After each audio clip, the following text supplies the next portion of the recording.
afternoon, everybody. I just want to say that everything that Kim said, totally agree with. Having spent a long time understanding that actually my children were never the sadness of my life. Having children with disability was never a problem to me.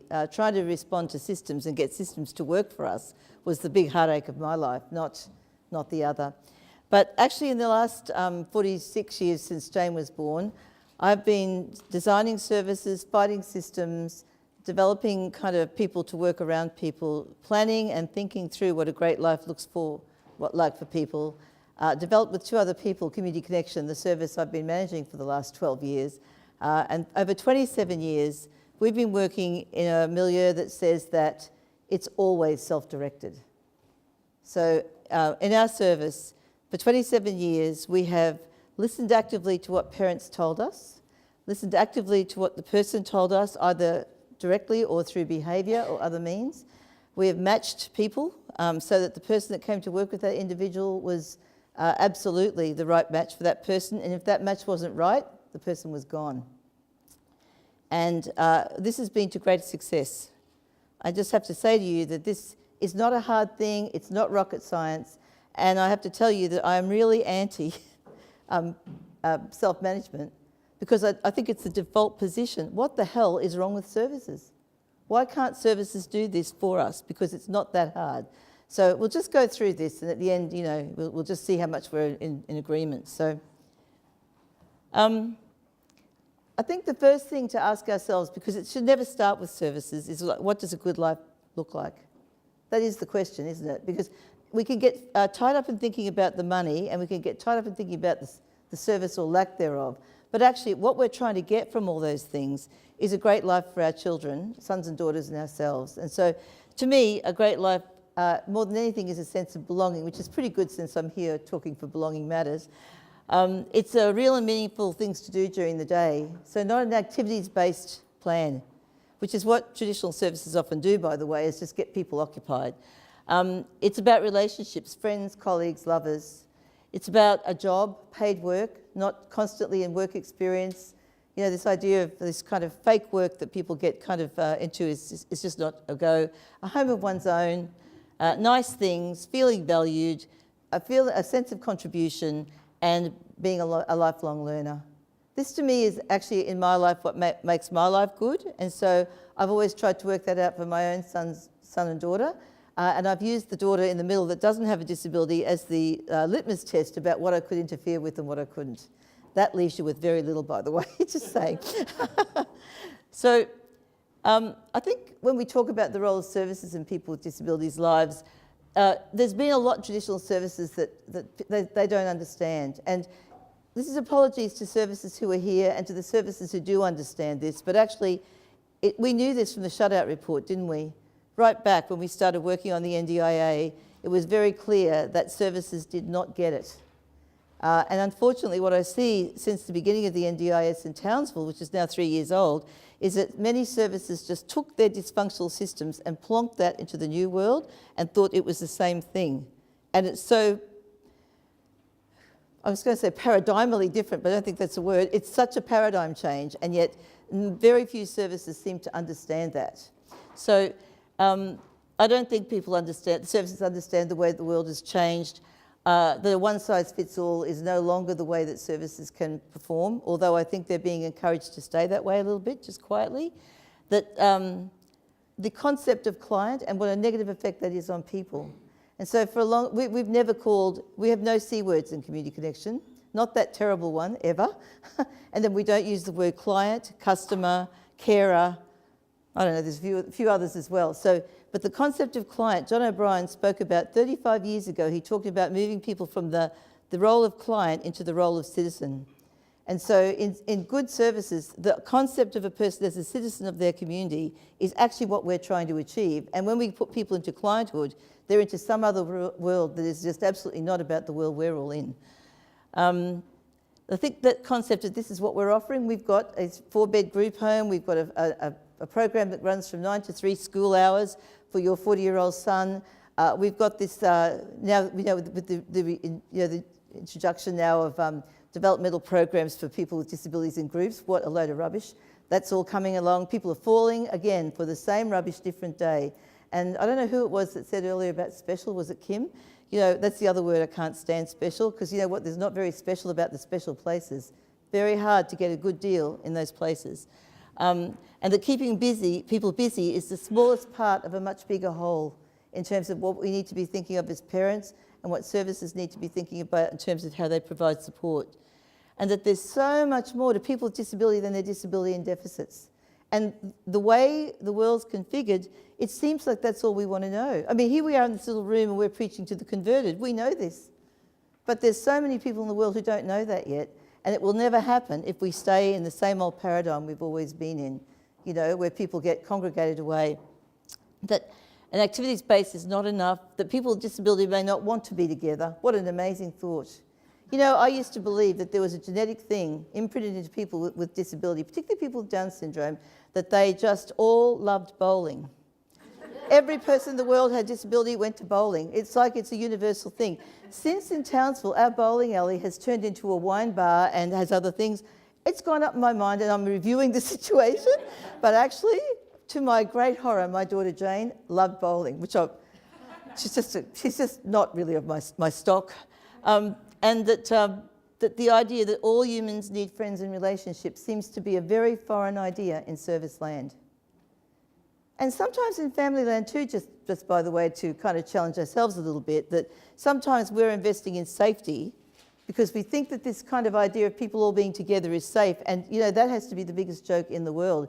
If you hang around in services as long as I've been, you get to understand how little safety there is in a place where there's no one looking on. So let's just dispel that.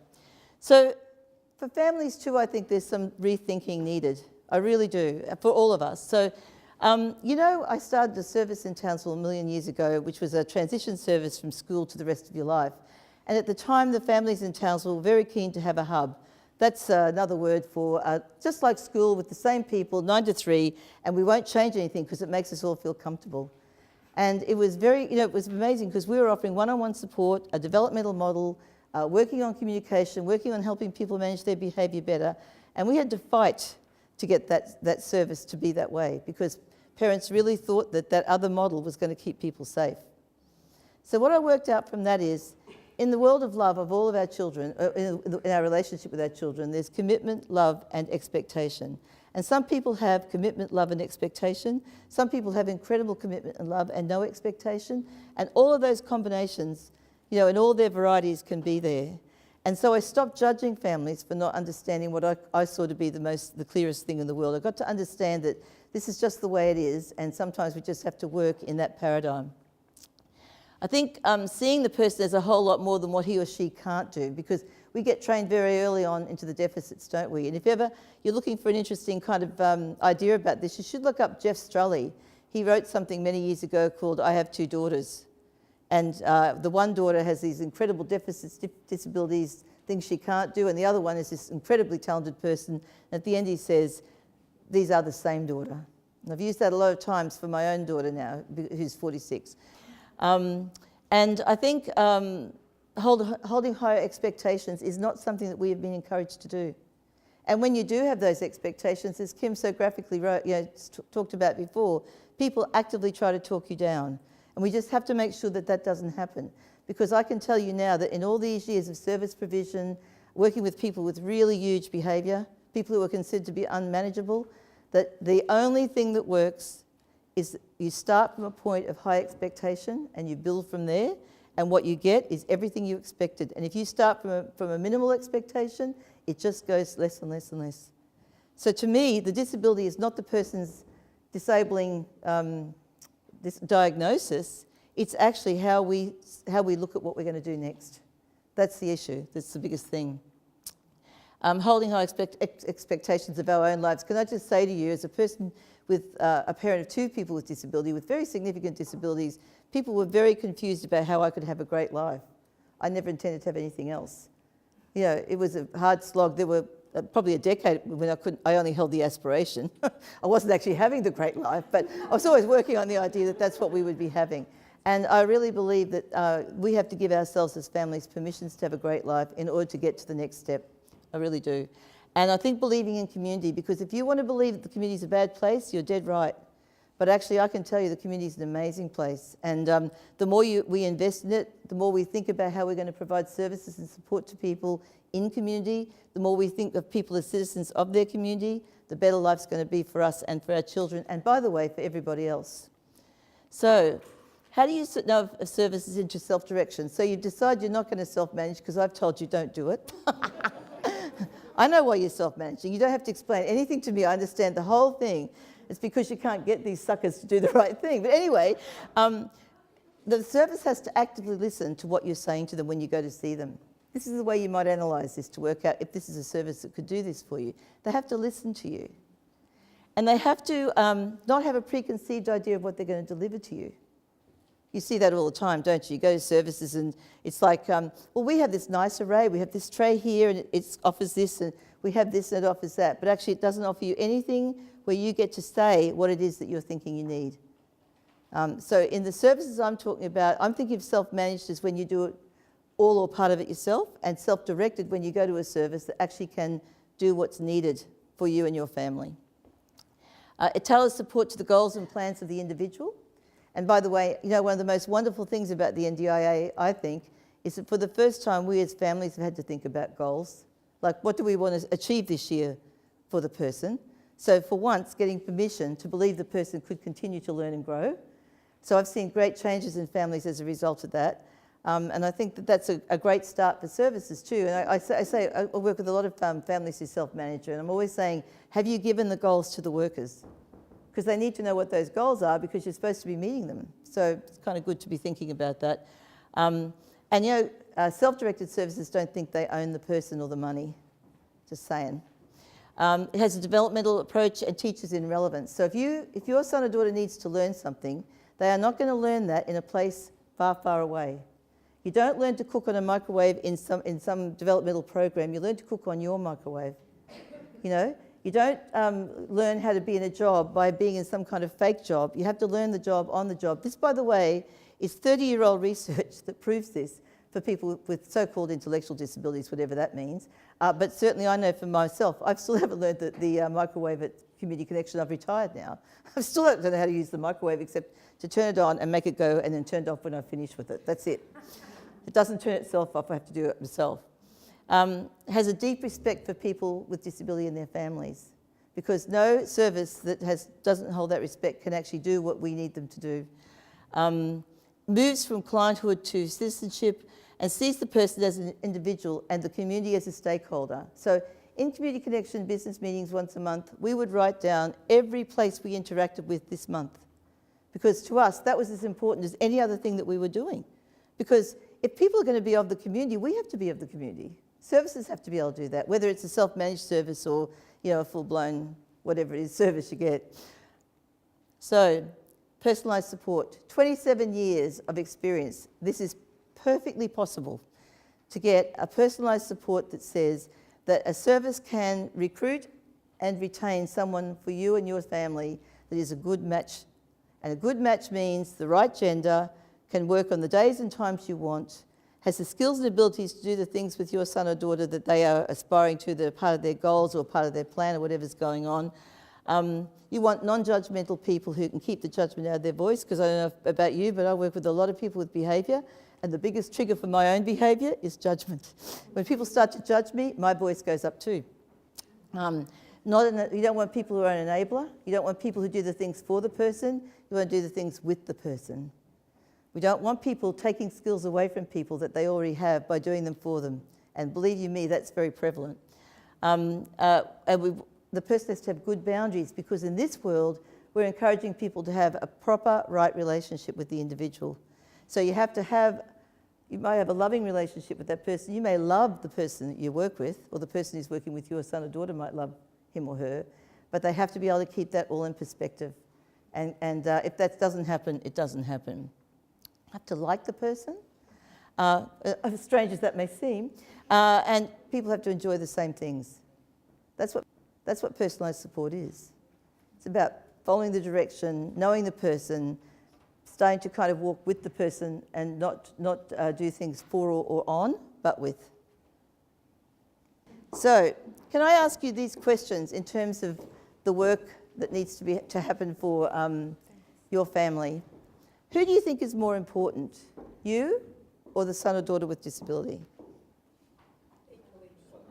Absolutely, but do you think that actually is the way it plays out often? No, because Crew invited me in Brisbane to come down and to work with some families, women who are self-managing, and these are the entrepreneurial women, you know, the people like Kim and other people in the room who are actually running businesses that look like they might make some money someday. On the other hand, my son has a business. It's a coffee-making business. He runs that business with his worker every day, but he's never going to make any money because we don't even take any interest in it, other than to make sure he goes and does things regularly and services it. So these are entrepreneurial women. They're women who are making these businesses look like they sing. And we're all in the room on a Saturday morning, and every one of those women was crying. And I have to say to you, what rubbish is this? How on earth could it be okay for anyone to think that they would give up their own life for their son or daughter? I know we would. I know we would. But why would we? You know, could it possibly be that important? So I have to say to you that actually, even in self-management, it doesn't have to be that bad, that difficult. I do agree with Kim. You know, you can get other people to do bits for you if that's the way you're going to go. And actually, I think that we need to really start to put, I was hoping that support coordination would put the pressure on services that they need to start to change what they were doing. But it hasn't done that. And the service, yet. And the services that are in place are still offering the same things they've always offered. And I have to say, not at the project team level or at the upper echelons of the NDIA or S, there's still people expressing the same concepts they always have done, but at the hands-on practical planner level, people are saying things that are very different. And so there is no encouragement, rarely any encouragement at that level, to be thinking more creatively and to do those things in that different way. And that's a great shame, because what we have in the NDIS is the most precious jewel that has ever been bestowed on us. You know, I don't think that money is important. Money is crucial to the whole world of getting people up and going and get the support they need. It's just not the only thing, you know? So have I got a few more minutes? I wanted to tell you that over this last 46 years, my daughter Jane, last year got married. She got married in a beautiful ceremony. There were people at that wedding I didn't know, who she'd met through her life with her husband. She met him at work. He doesn't have Down syndrome. They may be the only people in the world who got married, only one person has Down syndrome. So they moved to Bundaberg from Townsville. I have never known a person with disability to do this, just saying. They moved, and all my colleagues at work and everyone's saying, you have to stop this, saying, no, she's married and this is a choice she's making. And if I need to, I can get on a plane and go and pick her up anytime I need to.